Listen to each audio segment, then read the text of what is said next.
My name is Anna Whitmore, and the night I climbed into a helicopter in my wedding dress and waved down at my stunned parents standing on their dying lawn, I wasn't smiling.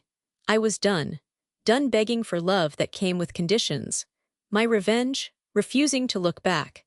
Tell me where you're watching from in the comments below, because no matter where you are, this story might remind you that silence can be louder than screams. It was exactly 2:04 a.m. when my shoes hit the linoleum tile in the front hallway, still damp from the rain. I thought I'd made it in undetected. That false hope lasted 3 seconds. The overhead light snapped on like a courtroom spotlight. "Where have you been getting yourself knocked up?" My father's voice cracked through the stillness, sharp enough to pierce bone. Greg Whitmore wasn't a man who yelled often, but when he did, it came with the weight of a gavel. I turned toward the living room, my jacket clinging to my damp arms, and saw him standing there in his robe, arms crossed, eyes bloodshot. I opened my mouth, but he didn't wait. "You walk into this house like you don't owe anyone an explanation. You're 18, not immortal." I barely had time to register my mother, Linda, sitting stiffly on the armrest of the couch. Her hair was perfectly pinned, as if she'd never gone to bed at all. "If you ruin your future, we won't lift a finger to help you," she said, her voice like frost. "Don't come crying to us when he leaves and you're stuck with a mistake." That word, mistake. I felt it like a slap across my chest. I froze. I could have lied. I could have said we were studying or got caught in the rain or that Jake's mom had made us stay. But there was no point. The trial was already in session and the verdict was in. I stared at them, at their disgust, their disappointment, their assumption. "Wow," I breathed, blinking against the sting in my eyes. "You didn't even ask me, you just assumed the worst." Greg scoffed. "Tell me I'm wrong then, convince me." I shook my head, heart slamming in my ribs, my voice came out jagged. "I'm not doing this, not with you, not like this.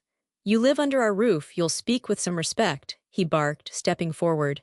And something in me cracked, not in a loud, dramatic way, but quietly, like a hairline fracture in glass that you don't notice until the whole thing shatters. I took a breath, my fists clenched. "I'm an adult now," I said, barely recognizing my own voice.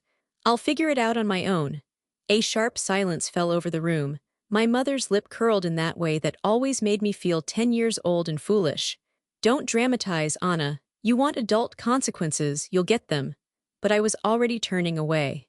Behind me, my father muttered something about me throwing my life away. My mother said I'd be back within a month, crying, asking for help, begging like a stray. I didn't look back. I climbed the stairs with shaking legs, locked my bedroom door, and sat on the edge of the bed, soaked, humiliated, and free. No, not yet. Not even close. Because no matter how hard I tried to act like their words didn't matter, my chest was burning and my stomach was churning. I wasn't pregnant. Not yet. But now the thought of it made my skin cold and my mind spin. I collapsed onto the mattress, still in my damp jeans and hoodie, pressing my fists into my eyes to block the tears. I wanted to scream. I wanted to call Jake. I wanted someone to come in and say sorry we jumped to conclusions or we love you anyway. But no one knocked. Only silence answered. And somewhere deep in that silence, I made a silent vow. If I ever did fall, it wouldn't be in their shadow. And I wouldn't come crawling back to beg for their permission to rise. This wasn't the end of anything. This was the first minute of my real beginning. A month later, the world had stopped spinning, but not in the way I'd hoped. My little bedroom smelled faintly of stale coffee and shampoo. There was a pile of laundry in the corner, college brochures still fanned out on my desk like ghosts of a different future, and a half-finished vision board I couldn't look at anymore. And in my hand, 2 pink lines. The kind you don't mistake. I blinked, shook it, held it closer to the lamp. But the result didn't change, didn't fade. Positive, I didn't move, not right away. The silence in my room was too loud, so loud it rang in my ears. Somewhere in the distance, a dog barked, a car horn. Life going on, but for me, everything paused. No, no, no, no, this couldn't be real. I had plans. I was applying to community college to transfer later. Jake and I talked about moving into an apartment by next fall. I wasn't ready for this. We weren't ready. And most importantly, I had no one to tell. No one who'd meet me with warmth instead of warnings. The test slipped from my hand and hit the floor with a plastic clatter. I slid down after it, my back pressed against my dresser, legs folding beneath me like paper. That's when the sob hit me. It wasn't a cute tear-down-the-cheek kind of cry. It was the kind of crying where your whole body shakes, and your breath gets stuck somewhere between your ribs and your throat. I buried my face into my knees and let it come, because there was no holding it back anymore. I didn't even know if I was crying for the baby, or for myself, or for the fact that the first people I wanted to call were the same ones who'd warned me that I'd ruin everything. My phone lit up beside me. A text from Jake. "Wanna come over after work? Miss you." My hand hovered over the screen, but I didn't reply. Not yet. I'd imagined telling him 100 different ways, in a cozy cafe, after a movie, in his room with music playing and a smile on my face, but not like this. Not with puffy eyes and mascara smudged from crying on the floor of my bedroom. I tried to speak the words out loud just to see how they sounded. "I'm pregnant." It didn't feel real. My voice cracked on the last syllable. I reached up and pulled myself onto the bed, curling into a tight ball under the blanket I'd had since 8th grade. The city lights flickered through the blinds, casting long, thin shadows across my ceiling. I thought about all the things I didn't know. How much does prenatal care cost without insurance? Where do I even go? Would I still be able to go to school, work? Would Jake stay? Would my parents ever speak to me again? What if I actually ended up alone? What am I supposed to do? I whispered into the dark, though no one was there to answer. I'd never felt so small, so 19 and scared and stupid. I thought back to the night of the fight, to my father's sneer, my mother's sharp voice. "If you ruin your future, we won't lift a finger." Well, here I was, ruined, maybe, alone, definitely. But somewhere in the middle of that storm, a flicker of something came. Not comfort, not hope exactly, but defiance. A whisper of resistance that said, "You're still here." I touched my stomach. I didn't feel any different, but the test said otherwise. I wasn't just Anna Whitmore, disappointing daughter, not anymore. There was someone else now, someone I had to protect. Someone I hadn't asked for, hadn't planned for, and wasn't ready for, but who was here just the same. "I don't know how," I whispered, "but I'll figure it out." Tears still slid down my face, but slower now. My breath came easier. My heartbeat was softer. I didn't have answers. I didn't have a plan. But I had a reason. And for now, maybe that was enough. The next afternoon, the sky was overcast but warm, that strange in-between kind of weather where the clouds threatened to break, but the sun never quite gave up trying. I sat on the park bench we used to meet at after school, before Jake got his job, before life got complicated, before I had a secret burning a hole in my hoodie pocket. The pregnancy test was still in there, wrapped in tissues, hidden heavy. My hands wouldn't stop fidgeting. I picked at the hem of my sleeve, then tucked it under my thigh, then crossed and uncrossed my legs. The wind rustled the trees above me, scattering little yellow leaves onto the pavement. They danced around my boots like confetti at the wrong kind of party. Jake was late. 10 minutes. Then 15. My stomach twisted with something that had nothing to do with morning sickness and everything to do with fear. I thought about leaving. Thought about texting him to forget it, that it wasn't important. But it was. Too important, and I couldn't carry this alone anymore. Finally, I saw him jogging down the sidewalk toward me, backpack slung over one shoulder, his hair wind-tousled, and smile easy. "Hey, sorry I'm late," he said, dropping beside me a little breathless. "Boss kept me past closing, inventory drama." I smiled back, but it didn't reach my eyes. Jake looked over at me, his smile fading slightly. "You okay?" I nodded quickly, too quickly. "Anna," my fingers moved to the zipper of my hoodie, then back to my lap. "I need to tell you something." He turned toward me fully, his hand brushing mine. "What's going on?" I hesitated, my throat tightened. I looked out at the playground in the distance where a little boy was pushing his sister on a tire swing. Her laughter rang out, pure and high, like a sound from another universe. "I took a test," I whispered, barely able to hear myself. Jake blinked. "What kind of—" I pulled the pregnancy test from my pocket and set it gently on the bench between us. That was all I could do. I couldn't speak. My voice was gone. For a long moment he just stared at it. No reaction, no sound. The wind picked up. I pressed my lips together, eyes stinging. "Jake, I didn't mean for this to happen. I'm not trying to trap you or—" "Wait here," he said suddenly, standing up. "What?" He was already backing away. "Just don't move. I'll be right back." My heart dropped like a stone in my chest. He walked away. No, he ran, and I just sat there, frozen, watching the father of my maybe baby disappear behind the row of trees near the parking lot. I felt my body go cold like I'd been left in a snowstorm with no coat. I waited.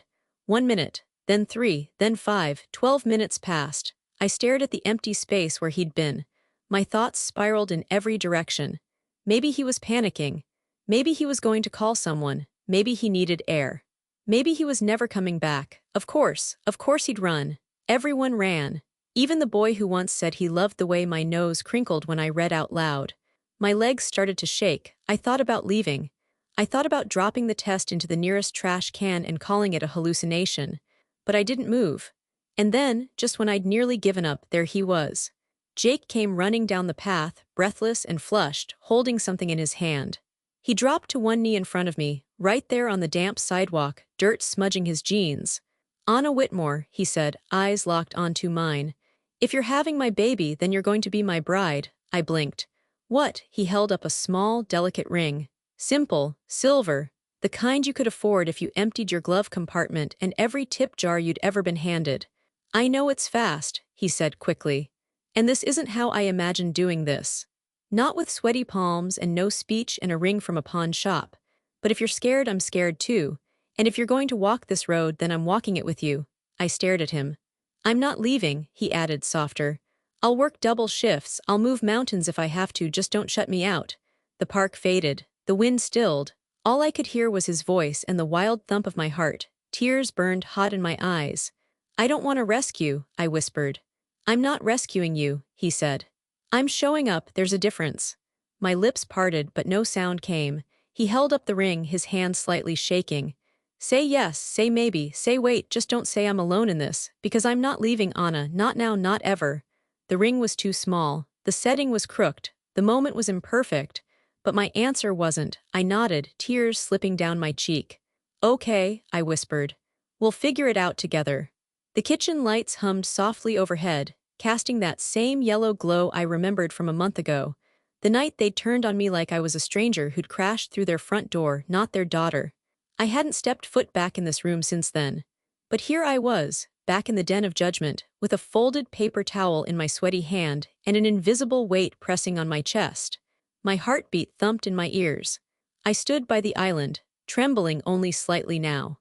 I'd practiced the words in front of the mirror all afternoon. I knew what I needed to say. I also knew what they'd probably say back. But this time, I wasn't alone. Greg and Linda Whitmore were seated at the kitchen table like a royal tribunal. My dad in his Friday flannel scrolling through his phone and my mom with her arms crossed, an untouched mug of tea steaming in front of her. I'd called ahead. Told them I needed 5 minutes. Nothing more. Dad looked up first. "You've got 5. I'm not missing the game." Mom didn't even blink. "This better not be another dramatic scene." I nodded once, calm, collected, and then I said it. "I'm pregnant and we're getting married." I watched the words ripple through the air like stones tossed into still water. My father blinked. Once, twice. Then he stood up fast. The mug he'd been holding hit the table with a crack, sloshing tea across the runner. "You're what?" he shouted, voice suddenly thick with rage. "You walk in here after a month and announce you're throwing your life away for some teenage punk and a mistake." "I'm not throwing anything away," I said, voice surprisingly steady. "We're planning a life." Jake proposed and I said yes. "You're a disgrace," he snapped. "An embarrassment to this family." Beside him, my mother slowly stood. She didn't raise her voice. She didn't need to. Her words cut colder than any shout. "Then sleep on the streets like the irresponsible girl you are. We told you what would happen if you ruined your future. And here you are, proving us right." For a second, just a second, I saw something flicker in her eyes. Fear, shame, it vanished almost immediately. I felt tears sting at the corners of my vision, but I refused to let them fall. "I didn't ask for your money or your approval. I came here to give you the chance to be part of this," I said quietly. "But you've made your choice." I turned and walked out, legs moving before my brain could catch up. Hallway blurred. My breath came fast, my throat was closing. At the front door, I grabbed the suitcase I'd left parked like a symbol of my last thread of hope. Jake had helped me pack it, just in case. I was halfway down the front steps when I finally let myself cry. My hands fumbled with my phone. I dialed Jake. He picked up immediately. "Hey, you okay?" I didn't even try to hide the crack in my voice. "Can you come get me?" "Where are you?" "Front yard. With a suitcase, I am done." "I'm on my way," he said, no hesitation. I sat on the curb, my suitcase beside me like a stubborn shadow, my childhood home looming behind me. The porch light clicked off. They hadn't even come to the window. My fingers clutched the phone tighter. Jake's voice came softly through the speaker. "Just breathe, Anna, I'm coming, you're not alone anymore." The wind kicked up. I pulled my hoodie tighter around me. This wasn't the ending I'd hoped for, but maybe it was the beginning I needed.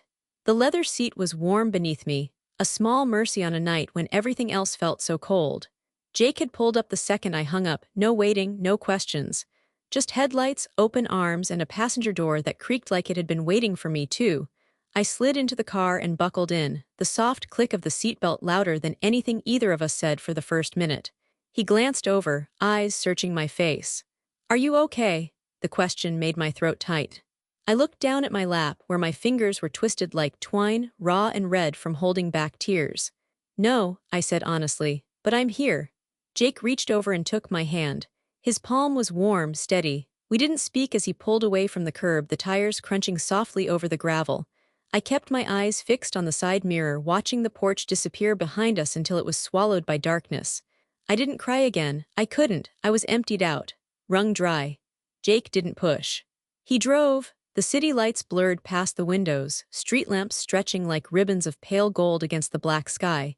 It should have felt like any other drive, but it didn't, because this time I wasn't going back. This time everything I'd known had shifted. I clutched his hand a little tighter. "What if your parents hate me too?" I whispered. I didn't want to ask, but the words came anyway, fragile and scared. Jake's grip tightened. "They already know, Anna. I told them everything." I stared at him. "Everything?" He nodded, eyes still on the road. "That you're pregnant, that we're getting married, that your parents reacted exactly how I expected they would." I felt my pulse pick up. He looked at me then, not just a glance but really looked.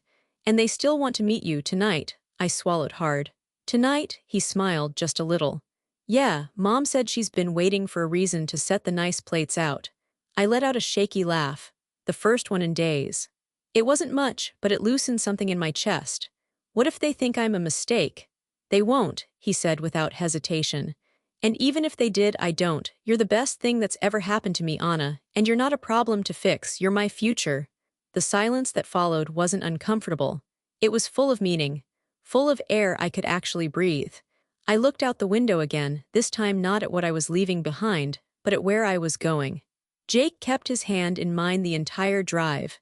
And maybe it was silly, but the steadiness of it, the way his thumb traced slow, calming circles against my palm, felt like an anchor in a world that had been ripping itself out from under me. I rested my head against the window, not because I was tired, but because I needed to remember what peace felt like. What stillness felt like. What being wanted felt like. Jake's playlist was on low. Soft acoustic guitar, something unfamiliar but soothing, filled the car like a lullaby for the broken pieces of me. After a while he spoke again. "They'll love you," he said simply. "Not just because you're with me but because you're you." I didn't answer right away. But I believed him, not completely, not yet, but just enough to keep going. And sometimes, just enough is enough. The scent of rosemary and roasted chicken hit me before we even reached the porch. Jake gave my hand one last squeeze before he let go to open the front door. "Just be yourself," he whispered. "They already love you." I wanted to believe him, but as I stepped over the threshold into the warm, lived-in house, I couldn't help but brace myself. My chest tightened instinctively. What if they were only pretending to be kind because of Jake? What if this kindness came with strings too?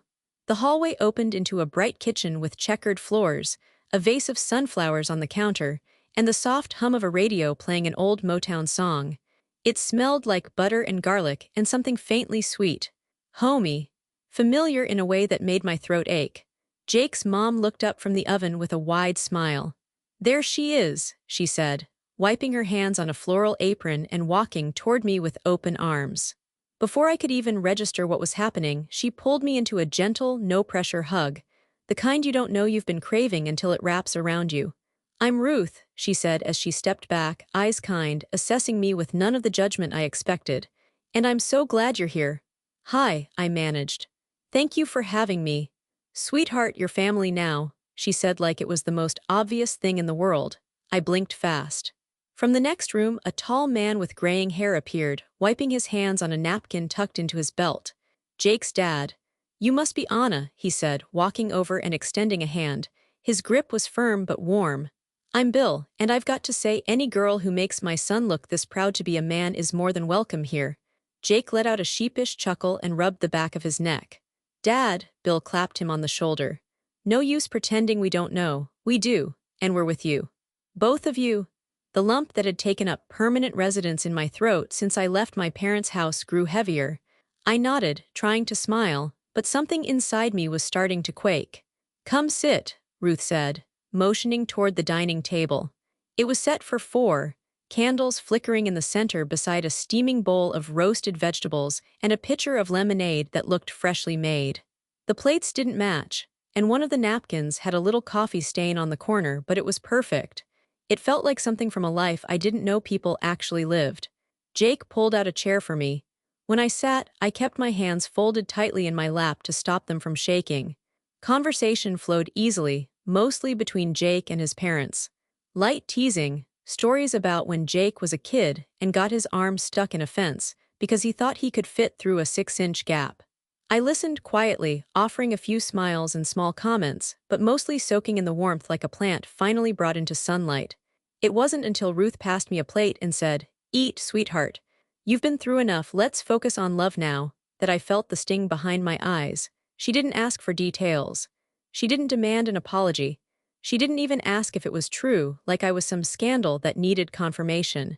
She just believed in me, in us. And it was more than my own parents had managed in 18 years. Jake glanced over and saw my eyes glassy with emotion. He nudged my foot gently under the table. "You okay?" I nodded quickly, wiping at my cheek before a tear could fall onto the tablecloth. "I'm just not used to this," I whispered. "What?" he asked, leaning closer. "This," I said, gesturing around the table. "Being welcome. No one's yelling. No one's waiting for me to mess up." Jake's hand found mine under the table and gave it a soft squeeze. "Then get used to it, because this is what it's going to be like now." I didn't answer, I couldn't. But in that moment, with warm food on my plate, kind eyes watching me instead of judging, and Jake's fingers laced through mine, I started to believe that maybe, just maybe, this life could be mine too, that I wasn't a mistake, that I wasn't broken, that love, real love, might actually want me back. Halfway through dinner, Ruth leaned across the table to refill my lemonade, and I caught a glimpse of a photo frame hanging above the sideboard. It wasn't one of those posed studio portraits, just a casual picture, but something about it snagged my attention like a thorn in fabric. Jake's dad, Bill, or so I thought, stood on a balcony in a navy suit, grinning beside a governor whose face I recognized from the news. His posture was confident, but the real giveaway was the skyline behind them, New York City. Not the kind of place you just visit in a suit like that. I squinted. Then my eyes moved to the thick walnut frame beside it. Another photo. This time more formal, Jake's dad again but younger, shaking hands with a group of men in tailored suits. One of them, oh my God. My fork slipped and clattered against the plate. Jake looked over. "You okay?" I blinked hard, my mouth suddenly dry. "Is that?" I pointed at the photo. Jake turned to look. "Which one?" "The one with your dad," shaking hands. "That rooftop?" "Oh," he said with a casual grin. "That's from when he closed the Midtown Complex deal in Manhattan. That photo's all over real estate sites. He hates it." "Real estate? Midtown?" I stared at him. "Jake, what's your dad's full name?" He paused, puzzled. "David Reynolds." It hit me like a tidal wave. My heart dropped into my stomach. "That's my dad's old boss," I whispered. "Greg Whitmore. He used to work under David Reynolds for almost 8 years before he got laid off." Jake blinked, startled. "Wait, your dad worked for my dad?" I nodded slowly, trying to piece together the connection. "He never talked about it much, just that it ended badly, that your dad was untouchable, powerful, someone people didn't say no to." Jake leaned back in his chair, rubbing the back of his neck.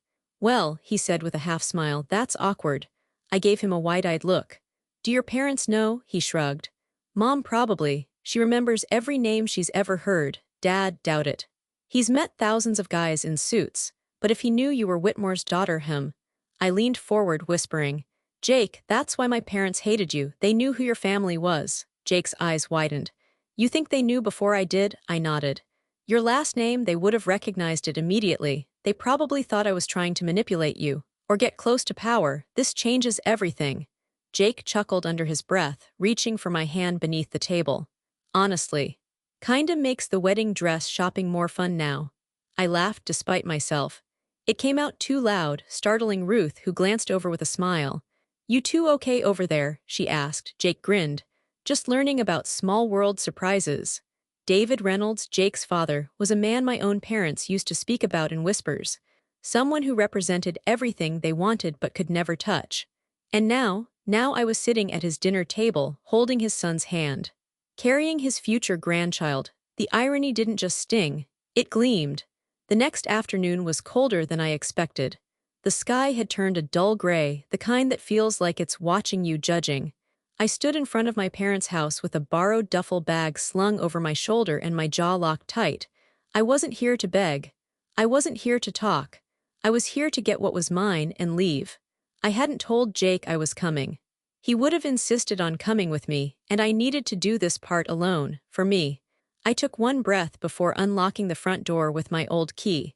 The familiar creak of the hinges echoed through the hallway like an unwelcome reminder of all the years I used to tiptoe in, hoping not to be seen. Now, I wanted them to see me, but not like this. My father's voice struck the air like a slap. "Back for more charity." I turned slowly. He stood in the living room doorway, arms crossed, same flannel shirt, same sharp scowl. "I'm just here for my things," I said quietly. Linda appeared behind him, her arms crossed tighter, her lips curved in that thin smile that always came before the cruelty. "Don't forget your street pillow," she said, nodding toward the couch. "Might need it in whatever shelter you're running to next." I didn't respond. Not because I didn't have words, but because they didn't deserve them. Instead, I turned and climbed the stairs, one step at a time, heart pounding harder with each footfall. They didn't follow, but their snide voices floated behind me like poison smoke. "She thinks this will end well," my father muttered. "Wait until that Reynolds boy gets bored of playing family." "She'll come crawling back," my mother replied. "Pregnant and penniless, just like all the other girls who think a ring means something." I swallowed hard and kept going. Once inside my old bedroom, I moved fast. I grabbed my notebooks, the framed photo of my grandma from my dresser, a few clothes, my worn sneakers, and the small velvet box of childhood mementos I refused to leave behind. It was quiet up here, safer until it wasn't. The sudden roar shook the window panes. I jumped, heart slamming into my ribs. It was a low, rumbling thunder growing louder by the second. At first I thought it was a plane, but it was too close. Too low.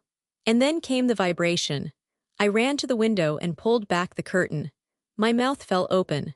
A black helicopter, sleek, powerful, was descending onto the front lawn.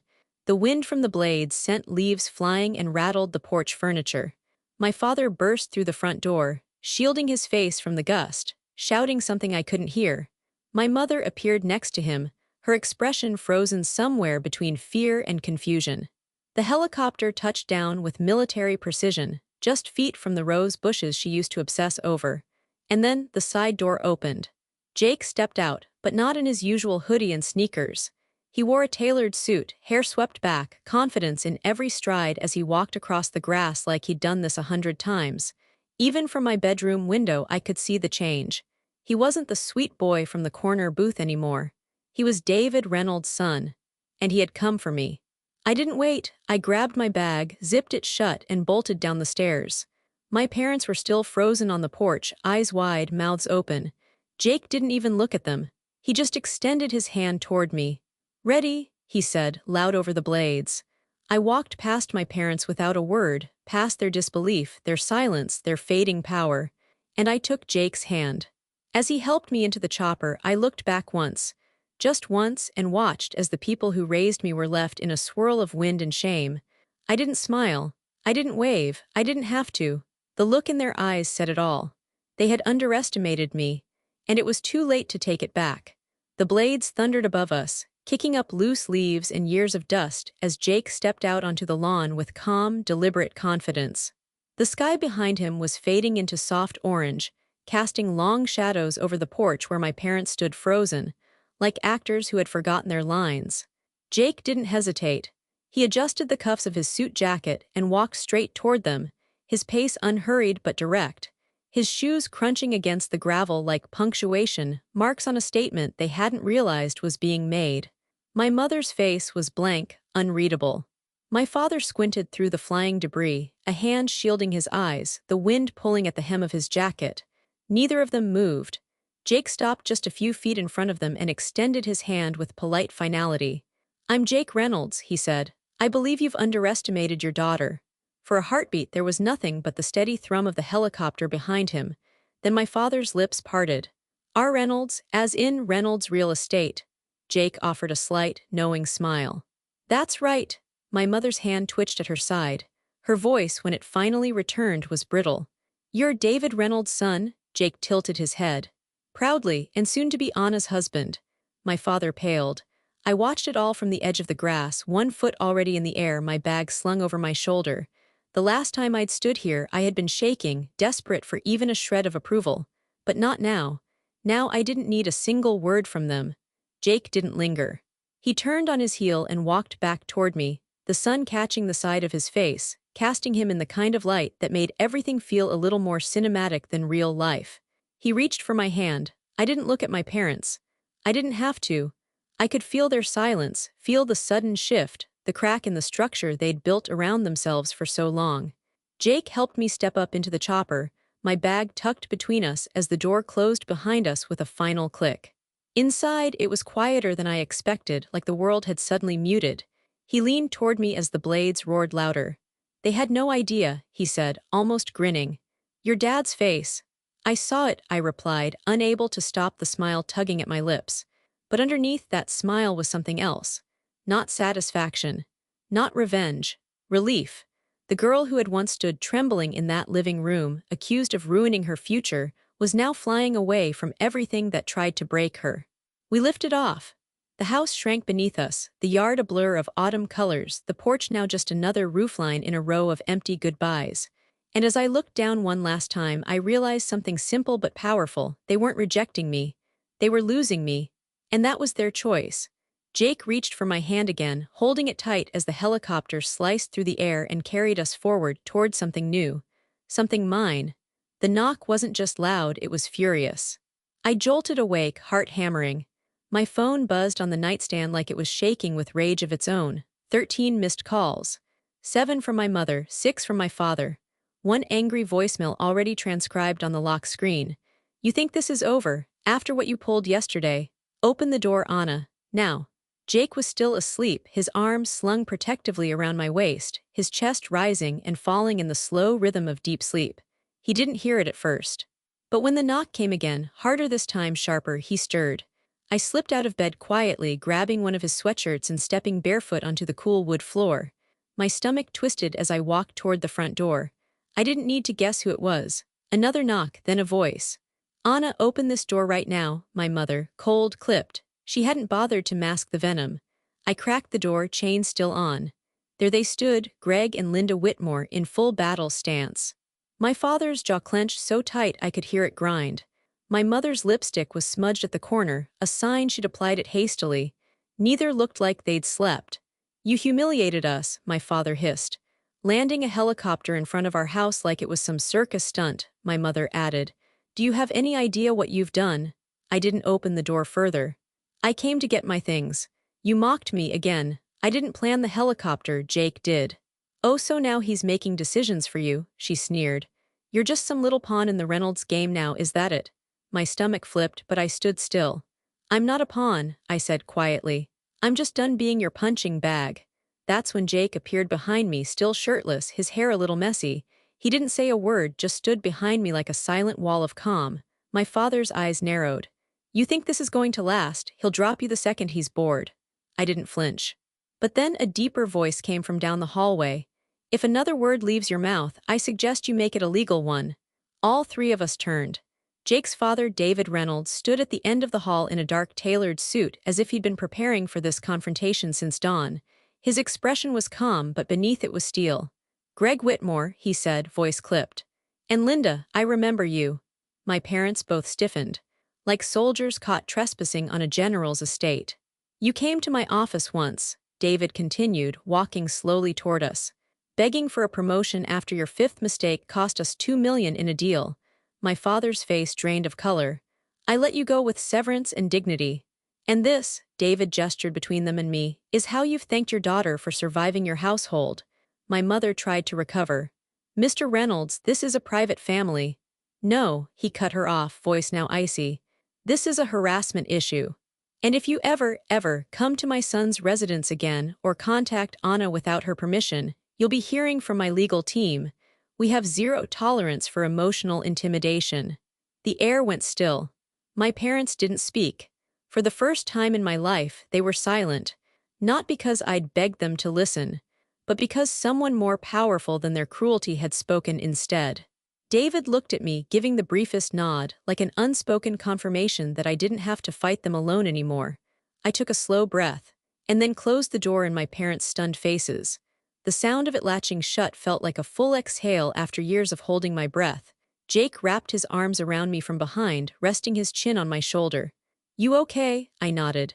"They won't come back. Not now, not after that.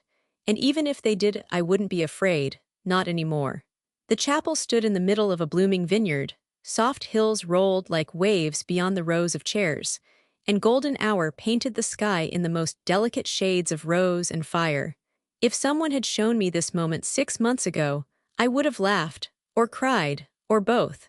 But today I walked with my chin high. The string quartet played a gentle melody as the doors opened. I caught a glimpse of the crowd, Jake's extended family, colleagues, friends, a few familiar faces who had stood by me when the storm came. And then there was Jake, waiting at the altar, hands folded, eyes locked onto me like I was something sacred. I took my first step. The dress was satin, smooth and elegant, with a long train that shimmered behind me like ripples in moonlight. Ruth had helped me pick it. Jake had paid for it without blinking. I'd cried in the fitting room, not because of the cost, but because it was the first time I felt worthy of beauty. Every step felt like a line drawn in the sand between who I used to be and the woman I had become. There was no shame left, not a trace of it. When I reached the altar, Jake reached out for me, his smile wide and boyish and reverent all at once. "You're real," he whispered. I smiled back. "So are you." The ceremony was simple, honest. Full of laughter and soft tears and vows we'd written at midnight while eating cereal on the kitchen floor. When the officiant pronounced us husband and wife, the cheers echoed through the hills like music. But the part I'll never forget came at the reception. Under the ivory canopy strung with lights, as the guests sipped champagne and shared stories, David Reynolds stood to give a toast. He raised his glass. The crowd quieted. "To the bride," he said. "Not because she married my son, but because she redefined what strength looks like." He looked straight at me. His voice didn't rise, it didn't need to. Anna walked through fire and didn't come out bitter, she came out clean. She carried herself with more dignity in her silence than most people manage with a microphone. She reminded all of us, especially me, that grace under pressure is the mark of someone worth following. I didn't breathe. "To Anna," he finished, "who showed us what it means to choose love over shame, and to never settle for the shadows others tried to trap her in." I didn't expect the standing ovation, but it came. I didn't expect to cry either, but that came too. Somewhere far away, I knew my parents were watching. They hadn't been invited. They didn't deserve to be. But they'd seen the video. I'd made sure of that. They'd watched as the daughter they threw away walked down an aisle lined with orchids, not judgment. They saw the man she chose, a man who chose her right back in front of the world. They saw the powerful figure who once signed my father's paychecks stand up for me with pride. And they couldn't erase it, couldn't twist it, couldn't drown it out. All they could do was watch from behind a screen and swallow the truth. This was my life now, my love, my moment, and they had no seat at the table. The sun poured through the windows like warm honey, thick and golden, dancing across the pale pink walls of the nursery Jake had painted himself. Twice, after deciding the first shade wasn't quite right. The air smelled like lavender and baby lotion. And in my arms, swaddled tight in a blanket covered in little stars, was the girl who changed everything. She blinked up at me with wide, sleepy eyes, half his, half mine, and gave a little sigh that sounded more like a whisper from heaven than a real breath. I couldn't stop staring. Her name was Leela, short, simple, gentle. A name we'd chosen together during one of those nights when my back ached, and Jake was reading baby name lists out loud from his phone while rubbing circles on my belly. The moment she came into the world, screaming and slippery and fierce, I felt something shift inside me, not just in my body but in my soul. Like the final door of my old life had quietly clicked shut, and something so much better had opened. Now a few weeks later, the house was alive with the quiet magic of new parenthood. Jake stepped into the nursery holding 2 mugs, mine decaf, his very much not. He looked tired in the sweet, proud way that new fathers do, hair rumpled, shirt slightly wrinkled, smile still amazed that we got to keep her. "She's got your nose," he said, handing me the mug and sitting beside me on the rocking chair's arm. "And your scowl," I said, nodding toward her tiny furrowed brow. "She made that face when I burped her earlier." Jake laughed, a sound I'd never get tired of. "She's gonna be a problem. She's gonna be a miracle." He leaned in closer, brushing a kiss over her soft forehead, then my temple. "You're not just my bride," he whispered. "You're my hero." I didn't speak right away. Because in that moment, with Leela asleep against my chest, Jake's arm around my shoulder, and nothing in the room but quiet, honest love, I knew what peace felt like. What earned happiness tasted like. It wasn't loud. It didn't shout or demand attention, it just lived in the stillness.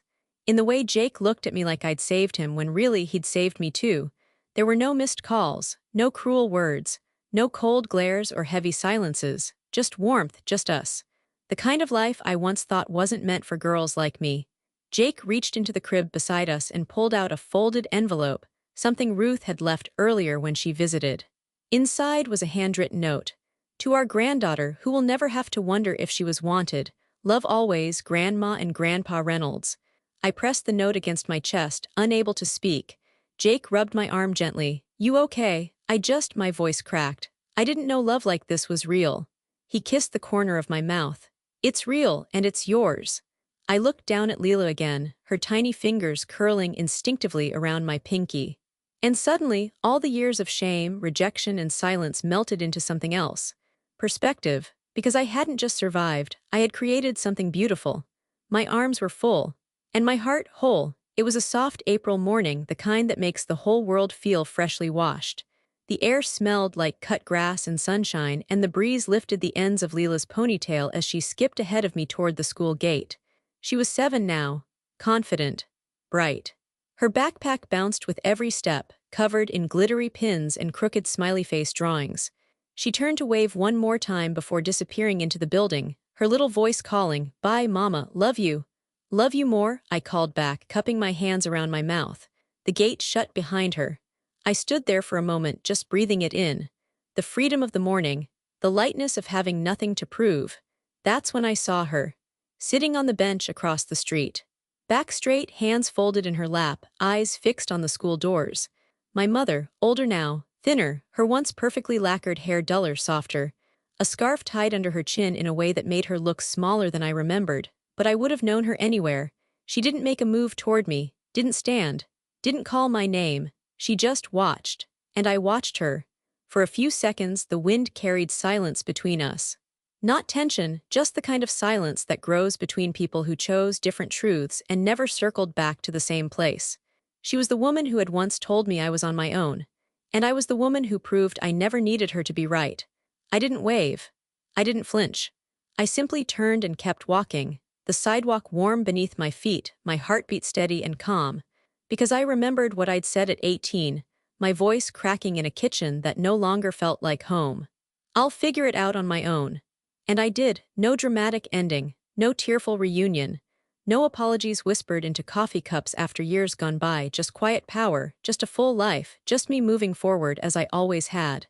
Some stories don't need revenge, some just need peace. And peace is exactly what I chose. That was the end of my story, the night I stopped needing approval and started living with dignity, love, and peace. But sometimes I still wonder about the people around me. For example, when Jake chose to show up with that helicopter and publicly stand beside me instead of staying quiet to avoid drama, did he do the right thing? Or would you have handled it differently if you were in his place? Tell me in the comments what you think. And if this story meant something to you, please like and subscribe so we can keep talking about the moments that change everything.